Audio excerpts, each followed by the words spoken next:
l'idée même de manger, c'est de ne plus avoir faim. Donc si je me mets au régime et que je termine mon repas et que j'ai faim, personne ne tient dans le temps. On avait fait une recherche à l'Institut Paul Bocuse, on avait 20 sujets minces, et puis on avait 20 sujets atteints d'obésité. Et en fait, quand on regardait les apports en grammes de nourriture qu'ils mangeaient à un buffet, en fait, on se rend compte qu'ils mangent à peu près la même quantité en poids. C'est à peu près 700 grammes de nourriture dans l'estomac, fait que... Stop, on arrête de manger. J'ai l'impression qu'on n'entend jamais ça.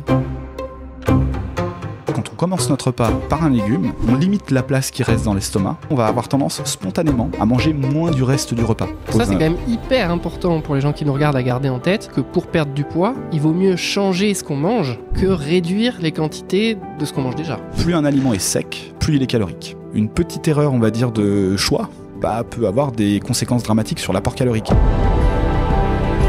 C'est-à-dire que ce qu'on peut faire en laboratoire, c'est pas ce qui va se passer dans la vie de tous les jours. Il y a des patients qui ont besoin de manger beaucoup pour être rassasiés, et auquel cas, on joue avec ça, et je vais pas aller contre leur nature. Je pars du principe que c'est quelque chose qui les caractérise, et que finalement, c'est à moi, en tant que professionnel, de m'adapter à comment ils fonctionnent. Il y a même des études qui montrent jusqu'à 800 grammes de fruits par jour, et ils montrent que globalement, ça n'a pas beaucoup d'effets métaboliques. Donc non, l'idée de limiter les fruits, je trouve, c'est aberrant. En France, on a seulement 19% de la population qui mange les fameuses 5 portions de fruits et légumes par jour.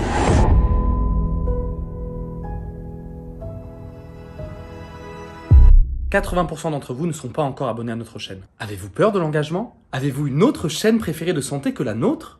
Plus sérieusement, abonnez-vous. Raph et moi, on se donne à 100% pour vous inviter les meilleurs experts et vous donner le meilleur contenu possible. Alors abonnez-vous pour nous donner une meilleure visibilité et pour donner encore plus envie aux experts de venir sur notre chaîne. Merci encore, c'est parti pour l'interview. Je vais te poser une question contre-intuitive. Est-ce qu'il est possible de perdre du poids en mangeant plus, voire même beaucoup plus? Oui.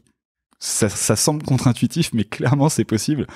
Encore une fois, il va falloir définir ce qu'on mange, par contre. Parce que du coup, d'un côté, le raisonnement est vraiment par rapport à la régulation du poids à un instant T, c'est vraiment l'équilibre énergétique, ce qui rentre et ce qui sort. Auquel cas, en fonction de comme on compose son assiette, on peut très bien faire jouer des volumes sans modifier pour autant l'apport calorique.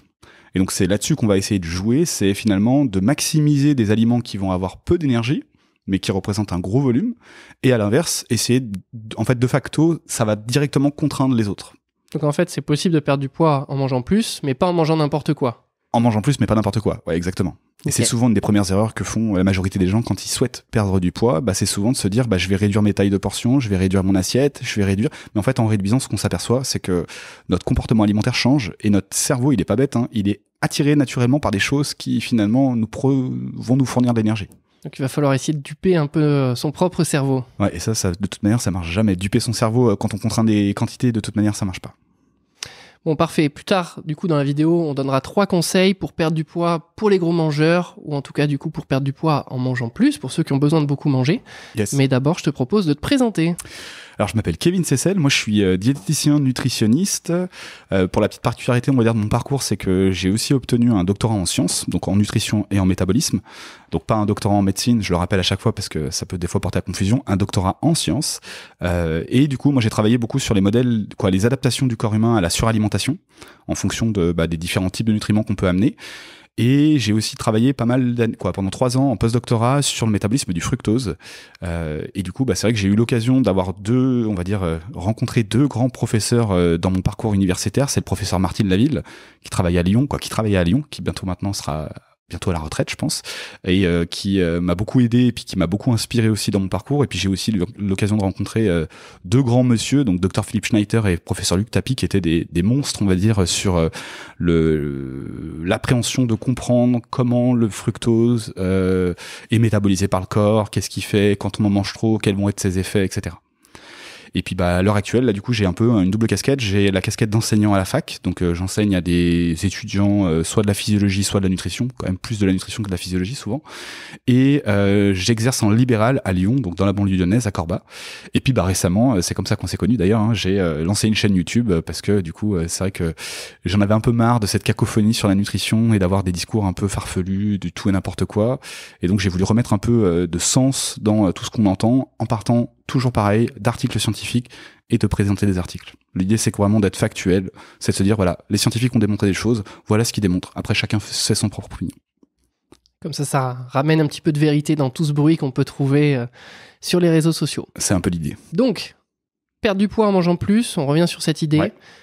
Tu as dit qu'il fallait du coup s'attacher à la densité énergétique des aliments. Est-ce que tu peux nous expliquer ce que c'est?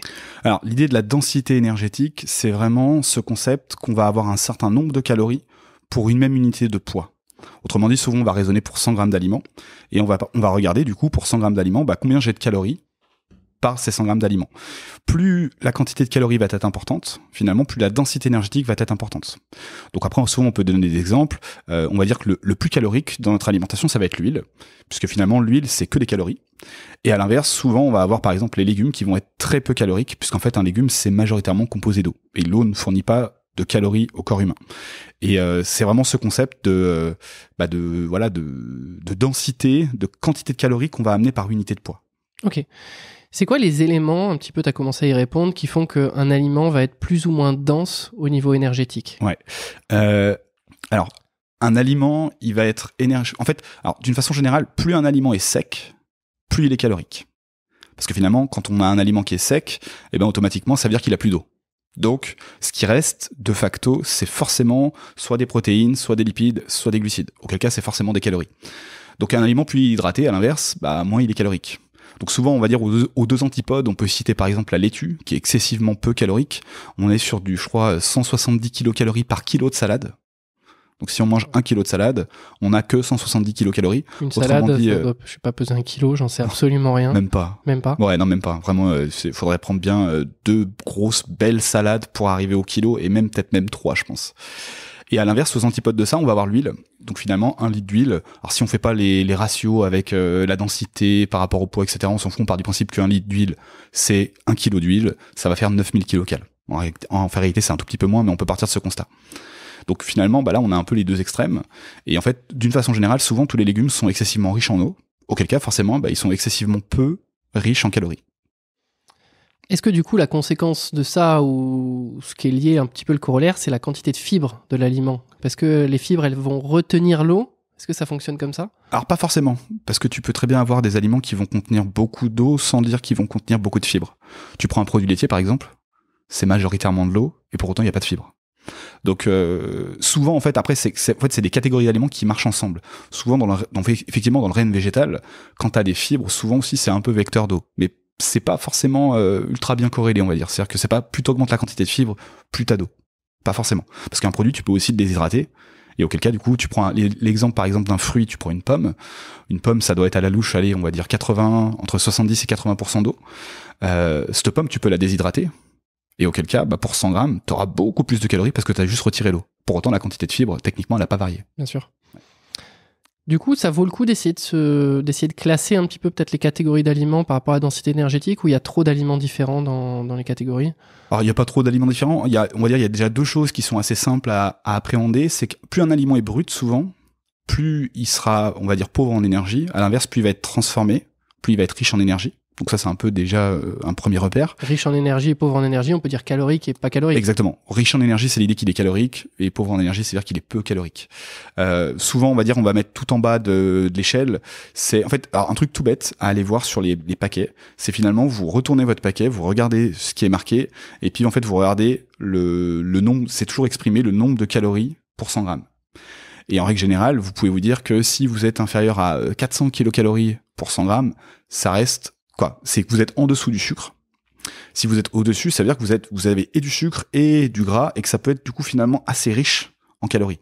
Mais en règle générale, la majorité des fruits et des légumes, faut se dire que c'est 70-80% d'eau. Donc en fait, le restant seulement peut être des calories. Donc ça veut dire que c'est entre 20-30%, et 30% ça fait déjà beaucoup, de calories qui restent. Donc c'est un petit peu ce curseur qu'on peut aller faire varier. Faut donner un exemple, je pense, pour se dire où est-ce qu'on se situe. Quand on prend 100 grammes de sucre, on est à 400 kilocalories. C'est pour ça que je viens de parler des 400 kilocalories. Ça veut dire que 100 grammes de sucre, il n'y a pas d'eau. C'est full sucre. Quand on est à 100 grammes... C'est quand même assez petit. Je sais pas combien de cuillères, par exemple, la soupe, ça reprendrait, mais c'est pas grand-chose. C'est pas grand-chose, ça va dire... souvent, on part du principe qu'un carré de sucre, c'est 5 grammes. Donc ça voudrait dire ça fait 20 carreaux de sucre. Ouais. Donc 20 carreaux de sucre, c'est 400 kilocalories. Si on prend des protéines pures, pareil, on sera sur 100 grammes de protéines, c'est 400 kilocalories. Et si on prend 100 grammes de gras, on est à 900 kilocalories. Donc après, on peut faire des combinaisons. On peut mettre un peu de gras, un peu de sucre. Et en fait, ces aliments qui contiennent du gras, du sucre et des protéines, souvent, le restant, ça va être de l'eau. Donc finalement, si c'est full gras, c'est 900 kcal au 100 grammes. Si c'est full sucre ou full protéines, c'est 400 kcal. Et puis souvent, un aliment, c'est pas sec. Donc souvent, il est plus ou moins hydraté. Et donc c'est pour ça que ça abaisse. On passe en dessous des 400 kcal au 100 grammes. Et ce qui fait que ton produit va être plus sur le côté assez pauvre en énergie en réalité. Donc, repère assez simple. On peut se dire que toujours pareil, les fruits et les légumes, ça a une densité énergétique qui est faible. Ouais. C'est peu calorique par rapport au volume que ça représente. Exactement. Parce qu'il y a des fibres, parce qu'il y a de l'eau, on en a parlé. Et même un féculent, on pourra aller plus loin, c'est que tu prends un féculent une fois qu'il est cuit, t'as quand même une majorité d'eau à l'intérieur. Une viande, c'est pareil. C'est-à-dire que finalement, ça reste quand même des produits assez bruts qui finalement ne véhiculent pas tant de calories que ça au ratio des petites barres chocolatées qu'on pourrait avoir tendance à manger. D'ailleurs, on a cette énorme différence entre 1 kg de riz cru et 1 kg de riz cuit. Ouais. Parce qu'en fait, tu as souvent un facteur 3 ou 4. Ils ont pris, il a absorbé énormément d'eau pendant la cuisson. Exactement. Et en fait, manger 1 kg de riz cuit, on a à peu près, tu viens de le dire, 3-4 fois moins d'énergie que 1 kg de riz cru. Ça, c'est toujours un truc à appréhender, le cru et le cuit. Faut bien se méfier parce que des fois, on a des gags entre le cru et le cuit. Ouais. Et donc, on a dit, d'un côté, on a le spectre avec les fruits et les légumes, tu viens de le dire. Les féculents, finalement, c'est pas trop... c'est intermédiaire. C'est intermédiaire. Et on peut se dire que dès qu'on a des aliments, des plats, etc., avec beaucoup de sucre, forcément, on aura une densité énergétique qui sera plus élevée. Ouais. Alors, il y a des sucres cachés, il y a des choses comme ça, mais quand ça a le goût de sucre, on peut quand même se douter qu'a priori, sauf si c'est des édulcorants, mais ça a une densité énergétique assez élevée. Ouais. Et puis, si c'est gras, tu l'as dit, l'élément avec la densité énergétique la plus élevée, c'est l'huile. Ouais. Donc, s'il y a du gras, beaucoup, a priori, il y aura une densité énergétique importante. Le problème, c'est que ce volume de l'aliment, de ce qu'on mange, ça va avoir un effet sur notre rassasiement, notre satiété. Ouais. Et donc, ça va influencer la quantité de nourriture qu'on mange. Je viens de prononcer 2 mots, rassasiement et satiété. Est-ce que tu peux nous définir ça? Parce que très souvent, il y a un amalgame qui est fait et les 2 termes ne sont pas différenciés. Ouais, alors le terme de rassasiement, c'est vraiment du coup l'inverse de la faim pendant un repas. Autrement dit, quand j'arrive à un repas, je vous dis une bêtise, j'ai un score de faim de 9 sur 10. Plus je vais manger au cours de mon repas, plus mon score de faim va baisser. Auquel cas, la corollaire inverse, c'est mon score de rassasiement. Au début, quand je commence mon repas, j'ai un score de rassasiement de 1 sur 10, et puis je vais arriver à 10 sur 10 à la fin. Une fois que j'ai atteint ce niveau de rassasiement, c'est-à-dire l'opposé de la faim pendant un repas, on dit qu'on atteint un certain niveau de satiété. Et en fait, la satiété, c'est le temps pendant lequel je ne vais pas manger entre 2 repas. Donc c'est vrai que c'est un peu différent. Souvent, on va dire dans le langage courant, on utilise l'un pour l'autre. Je suis rassasié ou j'ai atteint un certain niveau de satiété. Mais en réalité, d'un point de vue, on va dire scientifique, les deux sont investigués un peu différemment. Puis il y a une scientifique qui en avait beaucoup parlé à l'époque, c'était France Belle-Île, qui avait beaucoup étayé le rassasiement, la satiété, les différences, comment on les évalue, parce qu'il y a plein de petites choses en fait un peu différentes. Parce qu'on peut très bien être très rassasié sur le moment. On va prendre un exemple concret. Je me dis, ok, j'adore les fraises, je me fais 1 kilo de fraises sur un repas. Bon quand j'aurai mangé mon kilo de fraises, il y a fort à parier. Ça en fait quand même 1 kilo de fraises. 1 kilo de fraises, ça fait pas mal. Ça fait 4 barquettes de 250 grammes, faut y aller. Une fois que j'ai fait ça, en règle générale, je serai rassasié. J'aurai plus faim. Pour autant, la fraise amenant assez peu de calories, la satiété que je vais avoir, elle va être assez courte. Et à l'inverse, des fois, on peut avoir des choses qui sont très caloriques et qui induisent très peu de satiété aussi. C'est-à-dire que le temps entre 2 repas, je vais avoir très vite faim après le repas. Donc tu l'as dit, le rassasiement, c'est pendant le repas. Ouais. RR, moi c'est comme ça que je retiens, mais bon, okay. C'est pas très... Voilà, si ça peut aider les gens. Ouais. Donc effectivement, le rassasiement, c'est notre envie de manger qui diminue au cours du repas parce qu'on apporte de la nourriture dans notre estomac. Ce serait même notre capacité à manger. Notre capacité à manger, ok. Et notre satiété, c'est quand on finit notre repas, c'est ce qui nous permet d'attendre et de ne pas avoir de sensation de faim jusqu'à notre prochain repas. Exactement, ouais. Qu'est-ce qui influence l'un et l'autre? Est-ce que c'est la même chose? Est-ce qu'il y a des différences? La composition des aliments? Comment on peut jouer? Voilà. Alors, on va essayer de faire simple. Faire simple. Ouais, on va faire simple. Le rassasiement, il est quand même très fortement lié à la distension gastrique. Auquel cas, en fait, ça, c'est pendant le repas, je répète. Pendant le repas. Rassasiement. Rassasiement pendant le repas, ça veut dire que c'est forcément un peu lié à la quantité de nourriture qu'on va mettre dans son estomac. Parce qu'en fait, dans l'estomac, on a des mécanorécepteurs qui vont indiquer à notre cerveau la distension qu'on a. Et finalement, à partir du moment où l'estomac est bien détendu, finalement, lui, il se dit, il est rempli. Donc, il envoie un message au cerveau pour lui dire, c'est bon, t'as assez mangé. Donc, on peut prendre l'analogie avec un ballon de baudruche. Ouais. Et on peut imaginer que si notre estomac, c'est le ballon de baudruche, quand il atteint un certain volume, il dit, stop, moi, je suis plein, on arrête de manger. Ouais. Et donc, forcément, il y a des... Enfin, voilà, c'est... Spontanément, on arrête de manger. Souvent, alors quand on regarde un peu la littérature scientifique, on va dire qu'un volume de repas classique, ça oscille entre 400, 500, 700, 800 grammes. Donc on pourrait donner la fourchette large entre 400 et 800 grammes. Souvent, c'est plutôt quand même entre 600 et 800. Donc, un volume, et tu me parles d'un poids. Ouais, parce que je pars du principe que 1 millilitre, c'est 1 gramme. Ok. Quoi ? Alors, volume, ouais, on va parler en grammes, on va parler en poids. Mais effectivement, c'est une certaine distension.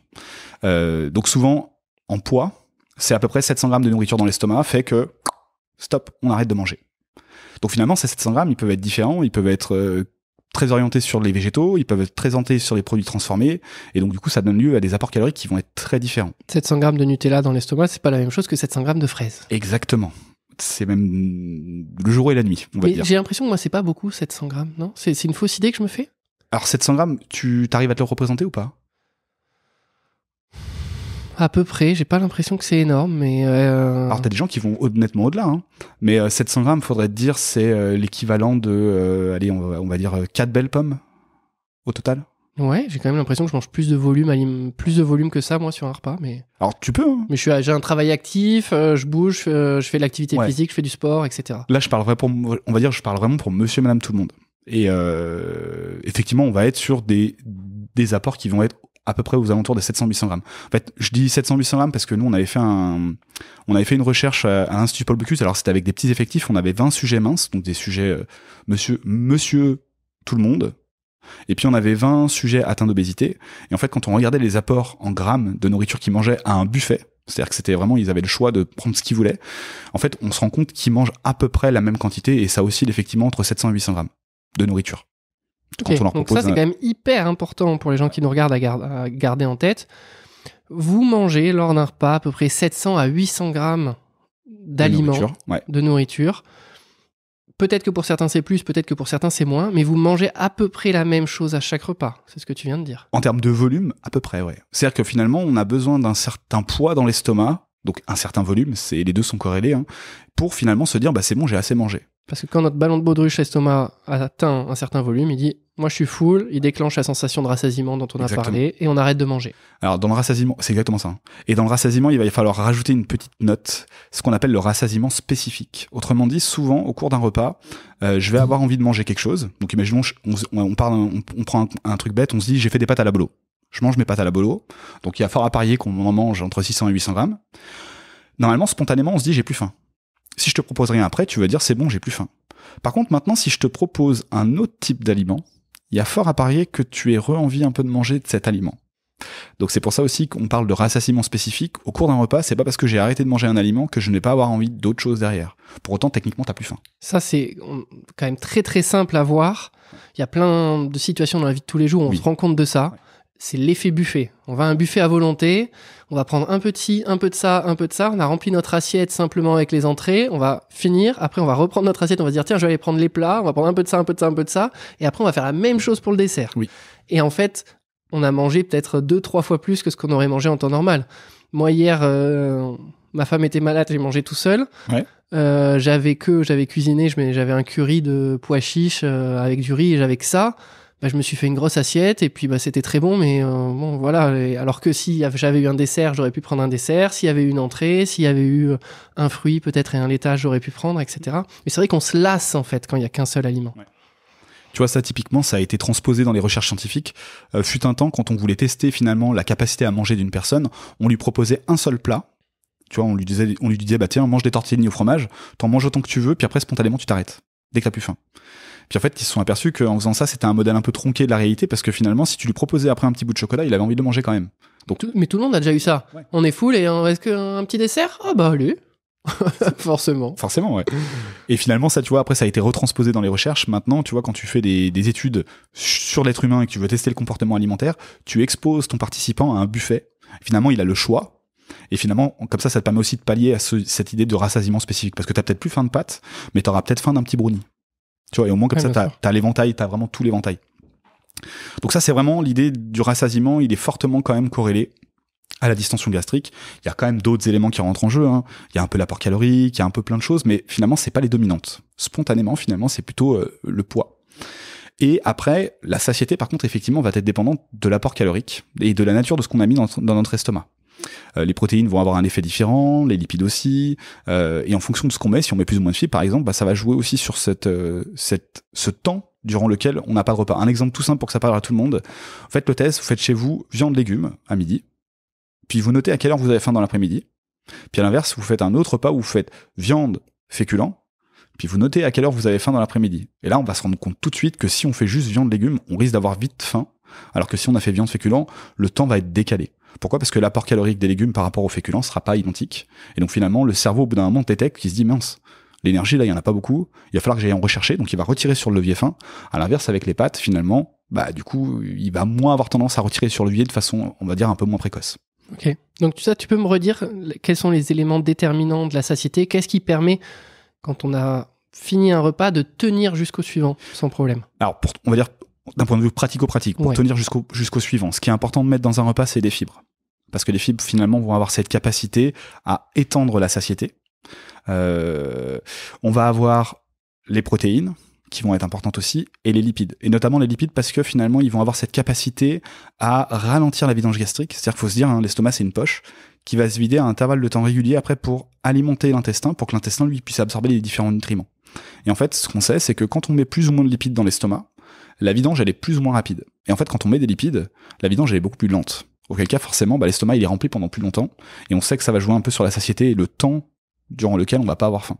Donc finalement, en fait, ce qui est important pour la satiété, c'est de combiner tous les différents éléments d'un repas équilibré. Et en fait, chaque élément a un rôle important à jouer. Et en fait, c'est ça, souvent, une des erreurs qu'on fait, c'est qu'on se dit, on retire un élément de l'équation. Et en fait, en retirant un élément de l'équation, en fait, on modifie cette satiété et on risque d'avoir des fringales un peu à n'importe quand. En fait, on revient sur le fait de manger équilibré, faire en sorte que sur notre repas, on ait un petit peu toutes les briques que tu viens de mentionner. Ouais. Un apport en protéines, un apport en graisse. Oui. Moi, j'ai tendance à dire un apport en fibres, mais très clairement. Plus qu'un apport en légumes ou en fruits. Mais alors, qu'est-ce que tu en penses ? On va dire le revers de la médaille de ça, c'est que on risque un jour d'avoir des aliments qui vont être des espèces de poudres de fibres que tu pourras rajouter. Est-ce que finalement ça revient à manger des fruits et des légumes ? Pas sûr. Donc c'est ça qui m'embête un peu parce que tu vois, les industriels, ils sont très bons quand même pour jouer avec la législation. Acheter du pain de mie enrichi en fibres. Voilà, acheter du pain de mie enrichi en fibres, ça reste une farine blanche dans laquelle tu as rajouté des fibres. Ou c'est mieux, on est d'accord que c'est top parce que tu amènes plus de fibres. Mais après, le risque, si tu pousses à l'extrême le raisonnement, c'est que tu puisses te retrouver un jour à te dire, finalement, je ne modifie pas mon assiette. Ce que je fais, c'est que je rajoute juste un peu de poudre de fibres. Et puis, du coup, tu te dis, c'est comme si j'avais mangé des fruits et des légumes. Auquel cas, à mon sens, non. Mais tu vois ça, typiquement dans les chocs à pic, ils l'ont fait, dans certains aliments, ils l'ont fait. Ils font exprès de rajouter un peu de fibres parce que finalement, ça fait côté marketing un peu plus healthy. Et puis, ça permet aussi de modifier un peu les Nutri-Score. Ça, je sais que vous avez reçu Serge Axberg sur la question, mais alors c'est bien parce que ça force les industriels à modifier leurs recettes, donc c'est mieux pour le consommateur.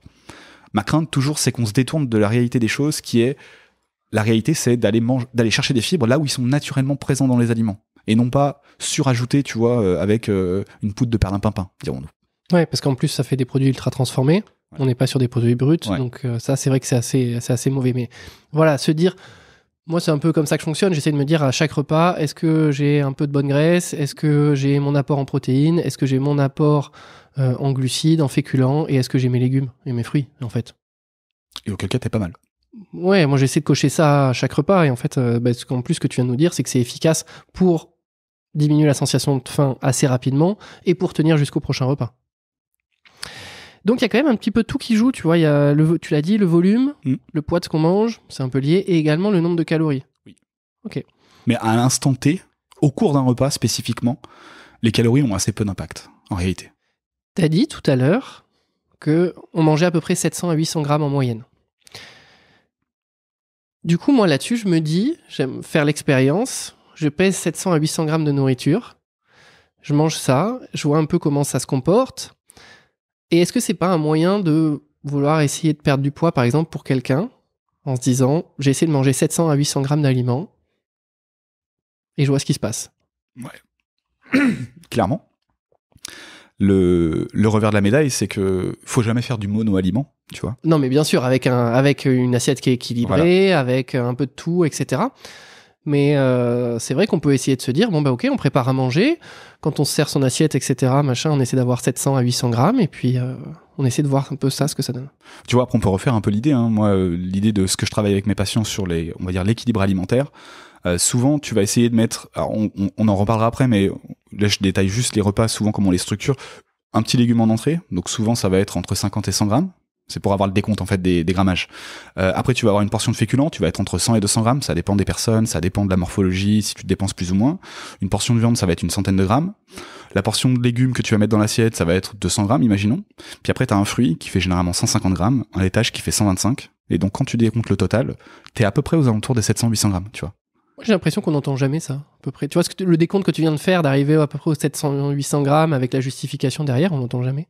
On l'entend pas parce que je pense qu'en diététique, on paye les pots cassés d'un historique où on donnait des grammages pour les gens et ils essayaient de les appliquer coûte que coûte.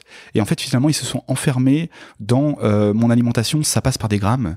Et en fait, t'es plus intuitif vis-à-vis de ta faim. Parce que des fois, ton corps, il te fait ressentir t'as un peu plus faim ou un peu moins faim.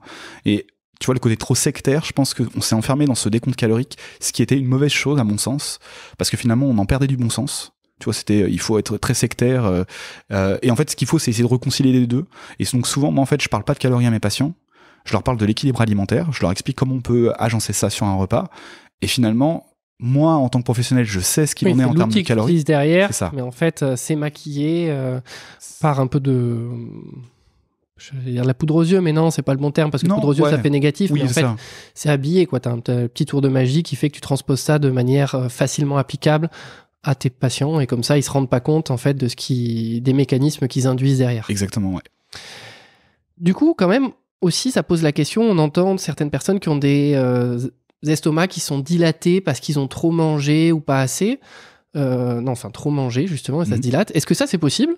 Ou est-ce que finalement physiologiquement ça l'est pas, et est-ce que c'est plus hérité génétiquement, etc.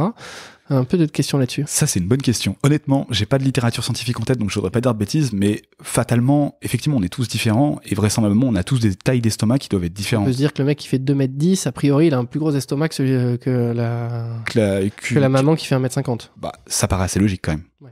Donc effectivement, le remplir et avoir cette distance. Mais ça serait proportionné peut-être à son gabarit. Enfin bon. Mais voilà, moi c'est une question que je me posais parce que c'est vrai que on entend souvent donc les chirurgies qui visent à réduire la taille de l'estomac, etc. Je me demandais si vraiment, à force de le remplir, on pouvait tirer sur ce ballon de baudruche. Enfin, c'est ce qu'il a l'air de se dire, mais je sais pas. Ouais, il y a tout. On va dire, il y a cette croyance que plus je mange, plus j'ai cette capacité à manger de gros volumes, et à l'inverse, si je me bride, j'ai cette capacité à retendre la poche. Je suis pas sûr réellement que t'aies cette capacité. Toi aussi, t'as des doutes. Ouais, j'ai des gros doutes sur l'idée que contraindre le volume. En fait, moi, je pars d'un constat, c'est qu'il y a des patients qui ont besoin de manger beaucoup pour être rassasiés, et auquel cas, on joue avec ça, et je vais pas aller contre leur nature. C'est plus dans ce sens-là, en fait. Je pars du principe que c'est quelque chose qui les caractérise, et que finalement, c'est à moi, en tant que professionnel, de m'adapter à comment ils fonctionnent. Donc celui qui te dit « Bonjour, docteur Cécel, moi je suis un gros mangeur, je veux perdre du poids, mais je vous préviens, je suis un gros mangeur », tu vas te dire « Ok, pas de problème, ton estomac, je vais te le remplir. Par contre, ton estomac, je vais te le remplir avec des aliments qui ont une faible densité énergétique, qui contiennent peu de calories. » Alors je vais pas lui expliquer en ces termes, mais oui, effectivement, c'est ce que tu vas te dire dans ta tête. Moi, c'est ce sur quoi je pars. Je vais me dire, ok, il y a des éléments nécessaires pour que finalement il fonctionne correctement. Donc les apports énergétiques, on va bien les designer. Mais après, effectivement, la variable d'ajustement, ça va être le volume. Et en fait, je vais faire en sorte que le volume colle avec le fait que lui, il est plus fin à la fin du repas. Encore une fois, je pense qu'il y a une des grosses erreurs qu'on a fait. On va dire, si on regarde les 50 années derrière nous d'un point de vue diététique, c'est que faire un régime, on sait pertinemment que c'est voué à l'échec. Pourquoi ? Parce que spontanément, tous les jours, l'idée même de manger, c'est de ne plus avoir faim. Donc si je me mets au régime et que je termine mon repas et que j'ai faim, moi le premier, personne ne tient dans le temps. L'idée de sortir du repas en ayant encore une petite faim, pour toi, c'est une aberration ? Je sais pas. Ah, c'est ce que tu viens de me dire quand même. Non, alors moi je viens de dire justement, on sort du repas sans avoir faim. Oui, voilà. Ouais. Donc sortir du repas en ayant encore une petite faim, parce qu'on a entendu et on entend encore beaucoup ça, des gens qui conseillent ça. Oui, mais je suis pas de cette team. Voilà, donc pour toi c'est un peu une aberration. C'est un peu une aberration, même si t'as quand même, en fait je pense que c'est aussi culturel. Tu vois, au Japon, c'est dans leur façon de faire. Ils se disent, je dois terminer mon repas avec une petite faim. Et finalement, ils doivent attendre un petit peu pour voir si la faim, elle disparaît. Nous, en Europe, en tout cas en France, on n'a pas trop cette culture. Moi, j'ai plutôt la culture de me dire, une fois que je suis sorti du repas, je suis full et j'ai plus envie de... Voilà, c'est bon, j'ai plus faim. Ouais. Par rapport à tout ce qu'on vient d'aborder sur le volume alimentaire, du coup, ça laisse entendre que pour perdre du poids, il vaut mieux changer ce qu'on mange que réduire les quantités de ce qu'on mange déjà. Oui. En tout cas, de mon point de vue, alors il y a différentes écoles. Il y a des gens, il y a des professionnels qui vont dire, bah non, on va essayer de réduire un peu les quantités pour vous habituer à manger des quantités moindres. Je suis pas de en fait, j'ai fait un choix dans ma pratique, c'est de me dire, je suis pas sûr que ce soit une bonne idée. Et donc moi, je vais plutôt avoir tendance à dire, comme tu dis, on va rien réduire du tout en termes de volume. Au contraire, on va même des fois augmenter les volumes. Parce que des fois, t'as des gens qui ont tellement tiré sur la corde qu'à la fin ils disent mais je mange plus rien. Mais en fait, c'est pas une bonne chose parce qu'en fait finalement, on se rend pas compte. Mais manger plus rien sur un repas, c'est faire les frais entre les repas. Donc c'est faire les frais de manger des trucs très caloriques, très peu de volume entre les repas. Donc moi, je vais plutôt avoir tendance à dire on va remettre de l'équilibre dans votre assiette. Et en fait, cet équilibre va avoir plein d'effets positifs qui vont se transférer au cours de votre journée. Et en fait, d'une façon générale, au global, si on évalue ça, on a tendance quand même à attirer les calories vers le bas plutôt que vers le haut. Le gros problème de ça, c'est que changer ses habitudes, c'est quand même hyper compliqué parce que, alors, on devrait tous énormément changer, mais force est de constater quand même qu'on prend toujours à peu près le même petit-déj. Alors, ça, on est d'accord. Moi, j'ai essayé un peu de varier, etc., mais quand même, je vois les gens autour de moi, et même moi, je varie pas énormément, et la plupart des gens, ils mangent toujours la même chose au petit-déjeuner. Et c'est vrai que même quand on cuisine, on a, alors, je sais pas, 10, 15 plats, et en fait, on tourne souvent sur les mêmes. De temps en temps, il y en a un qu'on oublie, on en fait rentrer un autre, etc. Mais on a souvent cette bibliothèque de plats qu'on réutilise tout le temps. Et donc, là, la méthode dont on vient de parler, qu'on vient de détailler pour perdre du poids, ça nécessite de changer toutes ces habitudes un petit peu alimentaires, et c'est compliqué. Tu vois, il y a certaines personnes qui disent que, finalement, on n'est que la somme de nos habitudes. Et donc, je pense que cognitivement, c'est hyper difficile. Ça peut être difficile. Alors c'est vrai que le petit-déj, tu vois, je te rejoins tout à fait, c'est un truc, généralement, la majorité des personnes, pendant 50 ans, va faire le même petit-déj. Et en fait, ça nous convient. Bon, à la limite, moi, souvent, je travaille pas trop sur le petit-déj, je travaille plutôt sur le repas du midi et le repas du soir. Parce que c'est là où on a des plus grosses marges de manœuvre, c'est là où on peut allouer peut-être des fois plus de temps. Mais moi, mon but, c'est pas de donner forcément des recettes. Alors, on peut discuter cuisine, Des fois, j'utilise des jeux, des jeux de Ludiconsult, qui sont une société, c'est des diètes belges qui font ça. Elles font des jeux de société pour les consultations en tant que quand t'es diète. Donc ça, c'est top parce que ça te permet de jouer avec ton patient sous forme gamifiée et de lui amener un petit peu aussi des techniques culinaires qu'il aurait pas, ou des simplicités, tu vois, à échanger dessus.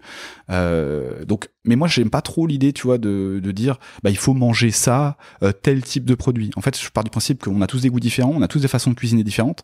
Ce qui va juste changer finalement dans notre agencement, c'est finalement les quantités qu'on va faire de chaque item. Parce que tu vois, finalement, si on regarde un repas de midi, tout le monde sait faire des légumes et a 2-3 recettes de légumes, 2-3 recettes de féculents et 2-3 recettes de viande. Maintenant, effectivement, ça va sous-entendre que ces 2-3 recettes, on les fait tourner, on les associe différemment. Mais par contre, effectivement, en termes de volume, on raisonne plus sur les mêmes volumes. Et c'est là où ça va être intéressant. C'est pour ça que je dis souvent à mes patients, je ne vais pas vous donner des recettes parce que je trouve ça assez contre-productif pour vous, parce que vous allez faire des choses que spontanément vous ne faites pas. Par contre, je leur dis, ce qu'on va réajuster, c'est comment vous organisez votre assiette. Et en fait, c'est ça qui marche excessivement bien, c'est la réorganisation, elle est beaucoup plus simple que si je te demande de changer ta façon de faire. Donc c'est une habitude sans être une habitude trop forte, tu vois. Donc en fait, dans leur bibliothèque de recettes, tu vas essayer de leur dire, on va quand même essayer de un peu plus utiliser les recettes qui cuisinent des légumes dans vos habitudes. Mais c'est surtout qu'ils vont devoir, ces recettes de cuisine de légumes, les mettre en place systématiquement sur les repas. Peu importe le nombre qu'ils en ont, peu importe. Après, on va donner des tips, c'est aussi mon rôle quand même de guider un peu et d'orienter, de faciliter, on va dire, le changement d'habitude. Mais c'est un petit peu cette idée. Mais finalement, tu vois, quelqu'un qui me dit, voilà, moi, j'aime pas les carottes, je vais jamais lui parler de carottes, en fait. Tu vois, je vais non, mais tu vas lui parler de brocoli. Large. S'il te dit, j'aime pas les brocolis, tu vas trouver un autre légume, exactement. etc., etc. Mais tu vois, tu pars toujours du patient. Finalement, qu'est-ce qu'il aime, qu'est-ce qu'il aime pas, pour que finalement, pour lui, ce soit percutant et que ça lui parle. Là, on a l'impression qu'il arrive à, je pense, une situation un peu d'échec, enfin, en tout cas, qui doit être très difficile à gérer pour toi. C'est quand tu as un patient qui dit, moi, j'aime pas les légumes. Ouais. Ça, c'est une grosse situation un peu problématique. Ça arrive souvent ? C'est quand même assez rare. Et en fait, quand tu creuses, quand le patient spontanément te dit j'aime pas les légumes, en réalité, il en aime toujours quand même, certains. C'est-à-dire que spontanément, il a cette image de lui qui déteste les légumes. Et en fait, quand tu creuses, tu te rends compte que si, il aime quand même bien, je te dis une bêtise, la ratatouille, il aime bien les courgettes, et il aime, je te dis une connerie, les endives braisées. Bon, tu vas faire avec ça. Endives braisées, ok. C'est rare. C'est rare, ouais. Quand ils n'aiment pas les légumes et qu'ils aiment les endives braisées, quand je l'ai dit, je me suis dit, c'est vrai que c'est quand même assez rare. Mais tu vois, ça peut être des plats des fois que t'as pas l'habitude de cuisiner, mais que tu aimes quand même. Donc spontanément, tu dis que t'as pas les légumes, alors que finalement, en fait, quand tu vas chez les autres ou quand tu vas chez tes parents ou dans ta famille, en fait, spontanément, tu les manges et t'aimes bien. Donc, tu vois, faut creuser, là, quand c'est comme ça, faut aller creuser un peu plus loin. Et si vraiment il y a une problématique avec les légumes au sens strict, des fois, il faut aller creuser le côté psychologique aussi. Alors, c'est pas moi qui le fais, je le réoriente, mais parce que t'as des personnes qui, des fois, ça arrive, hein, malheureusement, mais qui ont eu des sévices avec des légumes et qui fait qu'ils sont devenus complètement réfractaires aux légumes. Ou qui ont été forcés d'en manger, etc. Du coup, il y a une autre chose qui est liée un petit peu à tout cet environnement toutes ces notions de densité énergétique, tu en as parlé un petit peu au début, c'est l'effet précharge. Ouais. Est-ce que tu peux nous expliquer ce que c'est, s'il te plaît ? L'effet précharge, c'est un truc qui a été bien étudié en sciences. C'est finalement, quand on commence à manger par un légume, quand on commence notre repas par un légume, finalement, on limite la place qui reste dans l'estomac. Et donc finalement, on va avoir tendance spontanément, et j'insiste sur l'idée de spontanément, à manger moins du reste du repas. Et en fait, il faut quand même se dire que c'est souvent le reste qui pose problème. Ça va être le dessert, ça va être le féculent dans l'assiette, ça va être l'apport, on va dire, énergétique du reste du repas. C'est pas l'idée du début. Donc souvent, en fait, un conseil qui marche quand même assez bien, c'est de repasser un peu sur le modèle des anciens, de repasser sur l'idée du entrée, plat, dessert, et de faire une petite entrée en légumes, que les légumes ils soient crus ou cuits, ou même on pourrait le faire avec le fruit si on voulait, mais de manger un aliment en fait qui est très riche en eau au début de repas, pour finalement caler déjà un peu sa faim, et ce qui fait que spontanément, on a tendance à avoir la main moins lourde quand on va se servir et à manger moins du reste du repas. Donc d'une façon générale, il y a beaucoup d'études qui montrent que quand tu mets une salade en entrée, spontanément, tu limites la quantité de féculents qu'il va y avoir après. Ou la quantité d'aliments qui va rester dans le repas. Et au global, quand tu cumules l'apport calorique de ta salade plus le reste du repas, tu manges moins que si tu avais mangé que le plat principal. Forcément, parce qu'on a dit qu'il faut arriver aux 700-800 grammes. Si déjà tu commences à attaquer ce décompte-là avec des aliments qui sont faibles en calories, forcément, il te reste moins de grammes disponibles, d'espace disponible dans ton estomac pour le remplir avec des aliments caloriques. Exactement. Donc, c'est assez logique. En plus, je trouve que c'est un très bon conseil pour les gens qui mangent pas chez eux, à la cantine, en restaurant d'entreprise ou même en restaurant tout court, d'essayer de se dire, ok, je prends une entrée avec des crudités. Il y a souvent tout le temps ça. Dans les restaurants d'entreprise, il y a tout le temps ça. Et c'est quand même un bon moyen de commencer son repas. Ouais. Pour les gens qui veulent perdre du poids. Carrément. Et puis après, je pense un truc qui est important de rappeler, là, tu vois, on parlait des 700-800 grammes, juste pour donner un exemple de ce que ça représente d'un point de vue calorique en fonction de différents items. Alors, je prends délibérément des items qui sont aux extrêmes. Un item qui est excessivement riche en calories, on va prendre les cookies. 700 à 800 grammes de cookies dans l'estomac, ça fait 4000 kilocalories. Je rappelle, un monsieur, madame, tout le monde, sur une journée, on devrait être à 2600 kilocalories, une dame, 2100. Donc en fait, en faisant un seul repas avec des cookies, techniquement, tu es déjà nettement au-dessus de ce que tu devrais avoir sur toute ta journée. Maintenant, on transfère ces 700-800 grammes avec des fraises, on est à peine à 300 kilocalories. Donc là, on a quasiment un facteur 12, 13 entre les deux. Donc on se rend bien compte que oui, effectivement, une petite erreur, on va dire, de choix, peut avoir des conséquences dramatiques sur l'apport calorique. Et encore une fois, faut se resituer aussi dans un contexte, on va dire, dans la vie de tous les jours. C'est-à-dire que ce qu'on peut faire en laboratoire, c'est pas ce qui va se passer dans la vie de tous les jours. Et il y a des études qui le démontrent très bien. Quand tu prends des aliments plutôt bruts et donc plutôt hydratés, spontanément, t'as tendance à manger moins de calories et donc perdre du poids. Alors que quand tu prends des aliments ultra transformés qui sont souvent très caloriques, donc très denses en énergie, en fait, t'as tendance à en manger un peu plus. Et donc à avoir tendance à dériver à la hausse. C'est la mode des cookies, là. Tu dois en avoir plein, là, non ? Dans tes patients, etc. On voit ça. Pourquoi ? Je sais pas, partout. Nous, dans Paris, tu vois que des cookies de partout ? Des magasins qui vendent des cookies. Okay. Et puis en plus, c'est des cookies énormes. Ouais, c'est des cookies énormes, ouais. Mais c'est vrai que n'importe qui a essayé de faire des cookies, tu te rends compte quand même que tu bouffes du sucre. Énormément. Dans la pâte, il y a énormément de sucre. C'est farine, sucre et beurre. Ouais. Et puis du chocolat ou des oléagineux, etc. Et puis il n'y a pas beaucoup d'eau. Non, puis t'as la recette du cookie. Et par contre, c'est vrai que les fraises, tu vois, moi j'avais cette idée, alors avant, que tous ces fruits rouges, etc., ils étaient caloriques. Les fraises, les framboises, les myrtilles. Et en fait, c'est des fausses idées. C'est hyper riche en fibres, c'est plein d'eau et c'est pas du tout calorique. Ouais.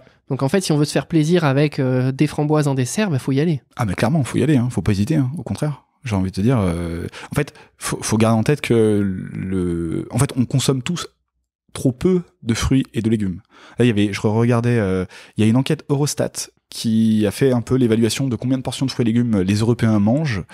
En France, on a seulement 19% de la population qui mange les fameuses 5 portions de fruits et légumes par jour. Et en Europe, ils estiment qu'il y a quand même 33% des gens qui mangent 0 portion de fruits et légumes par jour. C'est une catastrophe. Ouais. C'est une catastrophe, mais je crois que ce côté marketing du fruit et des légumes, on l'entend tellement à la télé, tu sais, avec pour votre santé, mangez au moins 5 fruits et légumes par jour. Ça, souvent, ça vient avec la pub d'un truc. Tu vois, quand on fait de la pub, c'est pour une barre chocolatée ou un autre fast-food X ou Y. Et en fait, ce slogan, on l'entend plus et c'est pas marketing en fait. Parce ça a été mal fait, tu penses? Ça a eu un effet contre-productif à l'arrivée? À mon sens. Pas de scientifique, mais personnel, j'ai l'impression que c'est très contre-productif. Contre-productif parce que finalement, on l'entend tout le temps et ça devient tellement désuet, on a l'impression que finalement, il n'y a plus rien à croire là-dedans. Alors qu'en fait, on pourrait l'expliquer de plein de manières différentes. Tu pourrais l'expliquer sous l'angle des fibres, tu pourrais l'expliquer sous l'angle des phytonutriments, sous l'angle des vitamines, des minéraux, sous l'angle de l'effet précharge, sous l'angle de l'index glycémique. En fait, t'as plein de choses à expliquer. Donner du sens. En fait, voilà. Et une fois que tu donnes du sens, les gens se disent, ah ouais, en fait, j'avais pas saisi l'importance de ça dans mon assiette. Et en fait, une fois que tu saisis l'importance, qu'on te l'a expliqué avec des mots un peu scientifiques, bah du coup, tu te dis, ah ouais, merde, en fait, mais nous c'est pour ça qu'on fait ces formats longs, parce qu'on se dit, en fait, tout le monde sait qu'il faut faire 30 minutes d'activité physique par jour, tout le monde sait qu'il faut manger 5 fruits et légumes, mais personne ne le fait. Enfin, j'exagère, hein. Les stats montrent que la majorité des gens ne le font pas. Donc, en fait, on se dit, si on donne du sens, bah, qu'on explique pourquoi, on explique les mécanismes, etc., nous, on est persuadés et on espère qu'il y a plus de chances que les gens suivent ces recommandations. Mais c'est vrai, tu vois, moi je le disais, moi je vois ça à travers le prisme, essayer d'avoir mes fibres dans chacun de mes repas. Ouais. Mais chacun le voit comme il veut, parce que je pars du principe que je sais que dans mon alimentation, avec mes habitudes, les protéines je les aurai, les glucides je les aurai, et les graisses je les aurai aussi. Donc voilà, moi il faut que j'ai ma brique dans mon assiette de fibres qui soit cochée. Mais tu vois, moi je pense toujours à comment je pourrais mal interpréter ça en tant que... Mais bien sûr. Que quelqu'un qui écoute ça... ça serait de pas avoir les autres choses à côté, de pas avoir la graisse. Ce serait pas avoir les autres choses, ouais. Ou surtout, en fait, là, tu vois, on parle nutriments, et puis finalement, tout le monde n'a pas la connaissance des nutriments dans les aliments. Et une des dérives que tu pourrais avoir, c'est de te dire, en fait, mes fibres, je les retrouve, par exemple, dans mes féculents. Tu transfères tes pâtes blanches par des pâtes complètes. Alors, c'est déjà bien, mais pour autant, tu t'es exonéré de mettre des fruits et des légumes. C'est vrai. Tu vois, j'essaie toujours d'avoir ce côté de me dire, si je renverse le problème et je le caricature, quelle est la dérive que je peux avoir? Et ça, c'est une potentielle dérive. Alors que toi, tu sais que tes fibres, dans ce que tu me dis, tu les retrouves dans tes fruits et des légumes. Oui. Tu vois? Oui, non, largement. Et puis, bon, je sais pas si ça intéresse les gens, mais je le dis, mais mon autre but aussi dans la semaine, c'est d'avoir 2 fois des légumineuses, au minimum. Et ça fait manger énormément de fibres, finalement. Ça fait faire des économies, c'est bon pour la planète.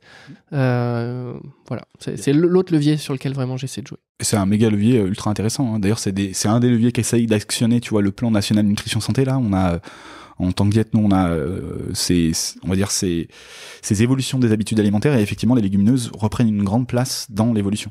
Et effectivement, il faudrait les réintroduire et les remettre, on va dire, plus en avant. Sauf que ça avait cette connotation un petit peu de la protéine du pauvre, historiquement. Donc c'est pour ça que ça a été un peu délaissé. Moi, je l'ai dit là parce que effectivement, ça a un gros volume et c'est faible en énergie, faible en calories. Donc ça joue sur cette idée de densité énergétique dont on parle depuis tout à l'heure. Mais c'est hyper bon. Faire un dal, un curry, des lentilles vertes en salade. Enfin voilà, il y a plein de choses à faire. Si on revient sur l'effet précharge un peu, je pense qu'il y a des recommandations quand même. Donc l'effet précharge, tu l'as dit, c'est manger des légumes, une assiette de crudité au début du repas. Crudité ou crudité, ou peu importe. Ok. Je pense qu'il y a quand même un petit peu des choses sur lesquelles il faut faire attention dans notre salade. Si on fait des petites dés d'emmental avec des gésiers et du magret. Ouais. En fait, on va dire ce qu'il faudrait, c'est manger un maximum de légumes, mais pas, on va dire, limiter un petit peu. J'aime pas le terme limiter parce que je trouve que c'est pas très très pertinent, mais être attentif aux options. Donc pour moi, une option que tu vas mettre dans une salade, ça peut être les petits lardons, les petits dés de fromage, la vinaigrette. Il y a plein de petites choses comme ça qu'il va falloir, on va dire, il va falloir être attentif parce que finalement, ce qu'ils se sont aperçus, c'est que l'effet précharge, tu peux complètement annuler son effet si ton apport calorique est trop important en entrée. Donc autrement dit, ils ont testé en fait différentes conditions souvent. T'as une salade, on va dire, assez basique, salade verte avec un peu de vinaigrette, on va dire la plus basique. Après tu fais salade verte avec un peu de vinaigrette et puis tu rajoutes quelques dés de fromage et on va dire un petit peu de lardon. Puis après tu fais la salade avec pas mal de vinaigrette et pas mal d'options. Bah, tu te rends compte que pour la dernière catégorie là, l'effet il est annulé en fait. C'est-à-dire que au total, quand tu sommes les calories de ta salade en entrée avec toutes ces options, plus ce que tu vas manger derrière, bah tu retombes à peu près aux mêmes choses que si tu avais fait un plat principal. Bah oui, parce que je pense que la justification, alors j'en sais rien, mais c'est celle que j'ai expliquée un petit peu tout à l'heure, c'est qu'en fait le but c'est de commencer à remplir son estomac avec des aliments plus faibles à densité énergétique que vont que va représenter le plat de résistance. Donc en fait, si tu te mets au même niveau en rajoutant plein de choses, en fait, tu vas remplir simplement une entrée et un plat de résistance à la même densité énergétique, donc t'as plus d'intérêt. Et t'as plus d'intérêt du tout. Ouais. C'est pour ça que du coup, il va falloir essayer de trouver, on va dire, des aliments en entrée qu'on aime bien et être attentif à la vinaigrette qu'on va mettre. Ça veut pas dire ne pas en mettre, attention, hein, j'ai pas dit de manger des légumes crus comme ça, bruts de décoffrage. Au contraire, il faut mettre de la vinaigrette parce que de l'huile, on en a besoin dans un repas. Il faudrait plutôt s'orienter sur des bonnes huiles, donc plutôt oméga 9 style huile d'olive ou oméga 3 huile de lin, huile de noix ou colza. Mais il faut faire de la vinaigrette, d'accord. L'idée étant toujours quand même d'avoir ce concept de base en nutrition, c'est que je mange pour me faire plaisir. Et c'est ça qui est important. Si à partir du moment où j'aime pas un truc et je me force à le manger, pour moi ça n'a pas de sens. C'est un non-sens complet en nutrition. Est-ce que tu as des exemples, du coup, à nous partager un petit peu d'entrées comme ça que tu peux conseiller à des gens ou... Alors souvent, moi, ce que je vais conseiller, alors déjà, le premier truc que je vais donner à mes patients, et je trouve que c'est un élément essentiel qu'on a trop caricaturé, c'est que les fruits et les légumes, qu'ils soient frais, surgelés ou en conserve, on s'en fout royalement. L'idée, c'est pas tant la forme, c'est plutôt qu'il y soit. Et en fait, ça a un gros intérêt parce que d'un point de vue logistique, on est tous pareils, des fois on rentre le soir, on n'a pas envie de cuisiner, on sait pas quoi faire, et donc ça se finit souvent avec un bout de viande et un plat de féculents, du rapide, tu vois, et souvent on va badiner ça de crème parce que faut quand même que ce soit un peu onctueux. Et en fait, mais de la crème dans la salade ? Non, alors quand tu fais... Non. Là, l'exemple que je te donnais, quand t'as la flemme le soir, oui. Souvent, ton plat, il se termine, tu vas faire, je te dis une bêtise, des pâtes à la carbo. Ok. Tu vois, c'est le truc rapide. Donc finalement, t'es pas du tout avec un vecteur de fibres là. C'est pas du tout équilibré comme on parle. Ouais. Et parce que souvent on a cette flemme de se dire bon bah voilà, les légumes faut les préparer. Tu vois, ça prend du temps. Et donc en fait souvent un des freins à l'équilibre alimentaire c'est le temps. Donc pour se simplifier le temps, ce qui est intéressant c'est d'avoir des boîtes de conserve qui finalement sont prêtes à l'emploi. Tu vois moi une entrée que je souffle souvent à mes patients, c'est par exemple une boîte d'asperges. T'as des conserves d'asperges, des bocaux. T'ouvres ton bocal d'asperges, bah en fait c'est prêt. Tu vois, et tu peux faire ça avec un petit peu de mayonnaise, sans dire de déconner sur la mayonnaise, mais ça te fait une petite entrée sympa. T'as les cœurs de palmier, t'as les cœurs d'artichaut, donc ça c'est les versions, on va dire, déjà prêtes à l'emploi en conserve. Après, t'as même le prêt à l'emploi frais.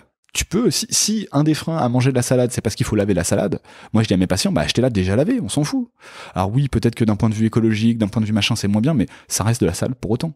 Dans les mêmes versions, t'as les carottes râpées, tu peux avoir... en fait, t'en as plein. Après, faut l'adapter à ce qu'on aime, nous.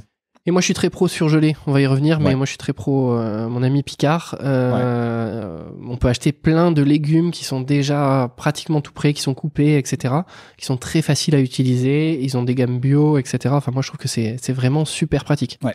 Et puis du même acabit, tu vois, on sort de l'hiver, mais ça pourrait être aussi, par exemple, les potages. Les potages de légumes, ça va très bien aussi. Hein. Ouais, tout à fait. Non, mais c'est vachement bien. T'as parlé des conserves. Ouais. Est-ce qu'il n'y a pas un problème sur le fait que ces aliments, du coup, ils sont trop salés ? Pas spécialement, honnêtement. Okay, parce que c'est beaucoup dit. Alors, en fait, ça va dépendre si ton plat il est préparé ou si c'est un légume brut.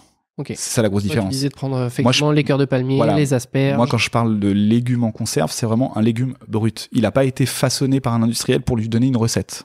Tu vois, il reste brut de décoffrage. Alors oui, effectivement, si tu prends par rapport à sa version fraîche, il doit avoir un peu plus de sel parce qu'ils en mettent un petit peu pour le conserver, etc. Mais c'est pas déconnant, honnêtement. Hein. Et encore une fois, je pense que si ils sont pas dans l'assiette, bah derrière, vu que tu vas manger plus de carbonara, bah tu vas manger plus de sel aussi. Donc ça, en fait, c'est un vase communicant pour moi. C'est clair, parce que dans les carbonara, donc avec le parmesan, avec les lardons, etc., il y aura vachement de sel. Ça veut pas dire qu'il faut pas manger de carbo, hein. C'est pas ce qu'on dit, hein. Attention. Ça faut pas manger que des pâtes carbo en pensant manger équilibré. Voilà, c'est ça. Voilà. Après, l'équilibre, il peut se faire sur plusieurs repas, mais sachez que quand vous mangez des carbonara, vous n'avez pas un repas qui est équilibré si vous mangez que ça. Pas vraiment. Voilà. Ouais. Parce que ça manque de protéines, parce que les lardons, c'est pas suffisant. Si, alors t'as beaucoup trop de protes, parce que t'as le parmesan qui en amène des quantités astronomiques, t'as le jaune d'œuf que tu vas mettre si tu fais la recette avec le jaune d'œuf, et puis les lardons en amènent beaucoup. Hein. Donc au contraire, tu vas avoir beaucoup trop de protes, et beaucoup trop de glucides et de gras. En fait, t'as beaucoup trop de tout. Sauf de fibres, sauf de légumes. Sauf de fibres, de vitamines et de minéraux. Ok. Quoi, si on caricature. Hein. Donc, si on reprend notre assiette un peu, qu'on peut se faire un peu en entrée pour essayer de moins manger, bah toi, t'as dit, on se prend des cœurs de palmier, des asperges, des petites choses comme ça en conserve, parce que voilà, t'as dit c'est facile, on est pris par le boulot, on rentre tard, on a une famille, etc. C'est complexe. On s'en sert quelle assiette ? On s'en sert l'assiette la plus grosse possible parce que finalement on remplit et du coup c'est top. Une petite assiette un peu comme on avait quand on était plus petit au self, etc. Un peu intermédiaire par rapport à l'assiette qu'on va avoir après pendant notre repas. Voilà, on remplit ça comment ? le but étant pas non plus d'exagérer, c'est l'idée qu'il y en ait, mais sans dire de maximiser, tu vois, le plus possible. Parce qu'après, le revers de la médaille, c'est que tu sois trop en fait, que t'aies pas assez de calories finalement dans tes repas et que derrière, ça crée des problématiques physiologiques. Donc, c'est l'idée d'en avoir un peu, comme tu dis, dans les petites assiettes qu'on avait quand on était au self. Après, ça dépend quel type de plat, ça dépend, y a pas de règle pour le coup. C'est plutôt, en fait, ce que vous avez envie de manger. Et c'est l'idée qu'en fait, il y en ait un peu. Le problème là-dedans, c'est la vinaigrette, non? Oui. Alors, ça peut être la vinaigrette ou la mayo, le problème. Et toi, t'as une bonne astuce pour la vinaigrette. Alors, une astuce qu'on t'apprend... Parce que, tu l'as dit, les graisses, c'est l'aliment le plus dense en calories. Ouais. Il y a quand même plein d'erreurs. Moi, on voit des gens qui pensent manger bien, qui pensent manger peu de calories, sauf qu'ils mettent énormément d'huile dans la poêle quand ils font cuire quelque chose. Ils mettent énormément de vinaigrette dans leur salade. Et en fait, on revient sur notre densité énergétique et notre équilibre entre les entrées et les dépenses. Et en fait, ça fait totalement pencher la balance d'un côté, alors que finalement, ça apporte très peu de volume dans l'estomac. Tout à fait. Alors, l'astuce, on va dire, qu'on t'apprend quand on est en école diététique, pour faire une vinaigrette classique, c'est tu pars sur la même base que tu fais ta vinaigrette, donc moutarde, vinaigre, huile. Et pour chaque cuillère à soupe d'huile, tu peux rajouter une cuillère à soupe d'eau. Et ça va te la faire un peu plus liquide, elle va être moins onctueuse, mais ça reste quand même une texture qui est assez agréable. Et finalement, t'as presque divisé l'apport calorique par 2 parce que t'as autant d'huile que d'eau. Okay. Donc ça, c'est une petite astuce qui est sympa. Ça marche d'autant plus si tu le fais dans un shaker, tu vois, où t'as un gros volume, t'arrives bien à shaker. Donc il vaut mieux la préparer, par exemple, le dimanche soir pour la semaine. Alors ça, c'est toujours mieux de faire un peu ce qu'on appelle le batch cooking, c'est-à-dire de préparer en amont pour finalement avoir déjà ça sous le coude. Parce que souvent, qu'est-ce qui se passe si jamais tu fais pas ça? On fait à la va-vite. Tu prends ta bouteille d'huile d'olive, tu fais comme ça par-dessus de ta salade, voilà. Et puis en fait, du coup, t'as mis quand même plus d'huile que ce que t'aurais mis spontanément avec la vinaigrette. Et en plus, le revers de la médaille, c'est que souvent, c'est moins bon. Parce que du coup, t'as pas la vinaigre. C'est moins équilibré. T'as pas le vinaigre et la moutarde, donc en fait, t'as moins ce côté sympa de la vinaigrette. La moutarde, on en fait quoi au niveau densité énergétique? Alors, la moutarde, on en fait quoi au niveau densité énergétique? Très bonne question. En fait, t'en mets tellement peu que tu peux considérer que c'est assez négligeable, mais ça a une densité quand même. Ouais. Et on peut la garder toute la semaine, notre vinaigrette? Moi, j'ai aucune idée, je fais pas ça. Donc Tu peux la garder largement toute la semaine. Ok. Ouais. Si tu la mets au frigo, si tu la conserves au frigo, il n'y a aucun souci. Tout ce qu'on a dit là, jouer sur la densité énergétique, faire en sorte de plus remplir son estomac avec des aliments moins caloriques, notamment en utilisant une entrée, est-ce que tout ça, d'après toi, ça peut permettre de perdre du poids sans avoir faim et sans ressentir de la frustration? En tout cas, c'est ce que mes patients me disent. Et c'est ce qu'on observe à chaque fois quand j'ai des patients qui viennent me voir pour l'idée de perdre du poids. On retravaille là-dessus, vraiment sur ce modèle entrée, plat, dessert. Donc souvent, moi, le modèle que j'utilise, qui est très simple, c'est une entrée en crudité. Cru ou cuit, peu importe. Je leur dis, faites-moi pas des poireaux regarde, attends, avant que tu partes là-dessus, je vais te demander du coup les 3 choses à retenir un petit peu pour perdre du poids avec cette idée de manger plus. Alors, les 3 choses à retenir, c'est ne modifiez pas ce que vous avez envie de cuisiner, mais plutôt rajouter des éléments. Ne contraignez pas les assiettes, au contraire, elle a tendance à avoir à les augmenter. Et en fait, en faisant ça, on n'a pas l'impression que c'est compliqué, en fait. C'est ça qui est intéressant, c'est que on a l'impression que ça modifie pas notre alimentation, parce que finalement, les pâtes à la carbo, j'en fais encore. Et ce qui est juste un peu contre-intuitif, c'est que forcément, quand j'aurais mangé ma salade verte en entrée, ma portion de pâte à la carbo, elle va être plus petite. Et puis après, faut se dire aussi que quand je termine mes pâtes à la carbo, techniquement, j'ai encore le droit aussi à potentiellement à l'étage et un fruit, qui ramène encore du volume. Donc de se dire, je ne termine pas mes pâtes en ayant encore excessivement faim, en ayant plus faim du tout. Je dois garder un peu de faim pour le dessert. Ok, donc ça c'était le premier conseil. Premier conseil. Deuxième conseil. Finir avec un fruit. Finir avec un fruit. Ou un laitage. Même, j'aurais envie de dire les deux. Ok. Ouais. Et troisième conseil, d'une façon générale, si vous devez visualiser votre assiette, peu importe que vous mettiez en place une entrée ou pas, visualisez toujours l'assiette avec, au bas mot, à peu près moitié de l'assiette en légumes. Une assiette principale, faut se dire, globalement, la moitié de l'assiette, ça doit être des légumes. C'est illimité, les légumes? Techniquement, oui. Tout dépend comment tu les as cuisinés, en fait. Je dis oui, mais moi, je pars du postulat que tu vas pas augmenter les quantités d'huile, tu vois, dans ta recette. Il faut pas que ça se fasse au détriment du reste. En fait, voilà. Il faut pas que ça soit au détriment du reste, parce que si t'augmentes... En fait, une des erreurs aussi qu'on peut avoir souvent, c'est que en écoutant ce qu'on vient de dire, les gens vont se dire, ah ouais, en fait, moi, ce que je vais faire, c'est que je vais enlever les féculents de mon assiette, je vais mettre full légumes. Sauf qu'en faisant ça, on risque d'avoir très vite faim dans l'après-midi. Notre corps va le détecter, en fait, parce qu'il aura assez peu de calories. Et la tentation de la faim dans l'après-midi va s'orienter des fois, malheureusement, sur des choses qui vont être en fait pire que si on avait mis un féculent dans l'assiette. Parce que souvent le grignotage, il est pas... Alors là, on parle, quand on est dans l'idée du grignotage, souvent ce qui se passe, c'est que tu vas à la machine et je sais pas si vous avez quoi. Puis on prend des choses qui sont faciles à manger, qu'on n'a pas besoin de cuisiner, qui sont toutes prêtes, etc. Et donc là, c'est du snacking. Ouais, c'est du snacking. Alors ça peut être des collations que tu peux faire saines, mais en fait, faut le prévoir en amont. Si malheureusement t'as faim en plein après mais que t'avais pas prévu, souvent tu t'orientes sur une petite barre chocolatée, des petites madeleines ou un paquet de bonbons, quoi. Ouais, bien sûr. Donc quand même, ces 3 conseils, une entrée avec des légumes, terminer le repas avec un fruit, et au moins la moitié de ton assiette qui est des légumes. Ouais. Tout simple. Dans l'idée, effectivement, c'est pas très simple. C'est pas très... Pas très compliqué. Effectivement, c'est pas très compliqué. Il y a pas mal de gens qui disent que les fruits, quand même, c'est sucré et que chaque repas, ça fait beaucoup quand même. Alors, t'as des gens qui disent ça. Je pense qu'ils savent pas trop en fait ce qu'il y a dans un fruit. Parce que en réalité, tu vois, on parlait des fruits rouges tout à l'heure. Un fruit rouge, c'est 5 grammes de sucre pour 100 grammes. En règle générale. 5 grammes de sucre, ça veut dire un sucre pour 100 grammes d'aliments. C'est quand même assez peu à mon sens. Après, t'as les fruits middle gamme, on va dire, ils sont à 10% de sucre, donc 10 grammes de sucre pour 100 grammes. T'auras la pomme, la poire, des choses comme ça. Puis après, t'as les fruits, on va dire, très sucrés, tout est relatif. Hein. Raisin, cerise. Figues, peut-être alors les figues, non. Non, ok. Figues séchées, elles sont... Là, je parle que des fruits frais, on est d'accord. Et t'auras la banane aussi, qui va rentrer dans le truc. Et là, on va être aux alentours des 12-15%. Mais ça veut quand même dire que le reste... c'est potentiellement en grande partie de l'eau. Donc quand on compare en fait 100 grammes de banane, quand même c'est 15 grammes de sucre, ça revient à dire c'est que 3 morceaux de sucre pour 100 grammes de banane. Alors qu'on va pas se méfier du coup, tu vois, de la petite barre chocolatée qui va nous amener 30 grammes. Donc 2 fois plus que la banane, tu vois. Ouais, faut se faire...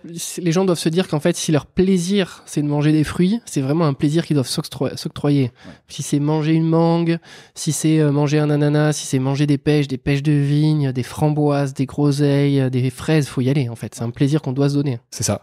Nous, en France, tu vois, on avait cette recommandation, et ça colle un peu avec la recommandation de l'OMS. On doit pas dépasser les 100 grammes de glucides simples par jour. Donc ça, on avait fait une vidéo, on en avait discuté. Hein. Et si on transpose ces 100 grammes de glucides simples par jour sous forme de fruits, au global, ça veut dire manger 1 kilo de fruits par jour. Qui mange 1 kilo de fruits par jour ? Je veux dire, c'est astronomique, tu vois. Donc non, on a clairement de la marge. Par contre, on est d'accord que là, on met tout, on va dire, tout ce qu'on peut manger en sucre, on le met sous forme de fruits. Ce qui veut dire qu'il n'y a pas d'autre sucre dans notre alimentation. Donc souvent, on part du principe qu'on fait moite-moite, on va allouer 50 grammes pour du sucre plaisir, puis 50 grammes pour du sucre fruit, auquel cas ça veut dire 500 grammes de fruits. Donc ça veut dire que tu pars du principe qu'un fruit c'est 150 grammes, tu peux en prendre un matin, un midi, un soir, et t'as toujours pas dépassé la reco, tu vois. Oui, bien sûr. Donc c'est pas, pour moi c'est pas du tout, il y a même des études qui montent jusqu'à 800 grammes de fruits par jour, et ils montrent que globalement ça a pas beaucoup d'effets métaboliques. Hein. Donc non, l'idée de limiter les fruits, je trouve c'est aberrant. Le professeur Bonnet, là, qui est, je sais pas s'il est diabétologue ou cardiologue, etc. Ouais. Et il doit venir sur la chaîne, et lui, il défend ça notamment dans son livre, et il cite des études en montrant que même pour des gens qui sont diabétiques, en fait...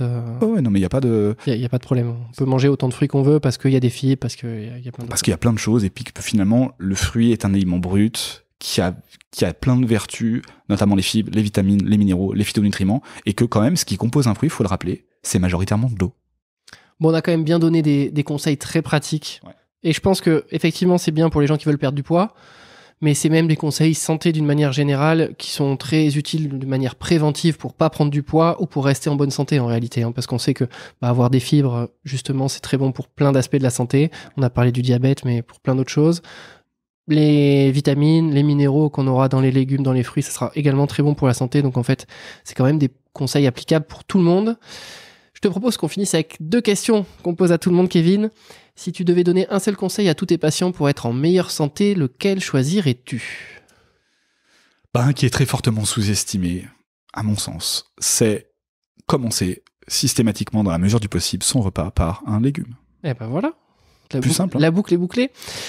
Toi, qu'est-ce que tu as mis en place récemment dans ta vie pour être en meilleure santé ? Eh ben, je crois que depuis la dernière vidéo qu'on a fait, j'ai pas mis de nouvelles choses en place. Mais le truc que j'avais mis en place, c'est... Alors si je fais un peu plus, on va dire, allez, si, on va se donner...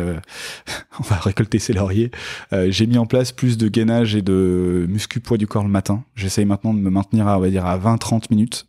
Parce que justement, malheureusement, j'ai un métier très sédentaire et que j'ai tendance à aller avoir des mal au dos très souvent ou des torticolis.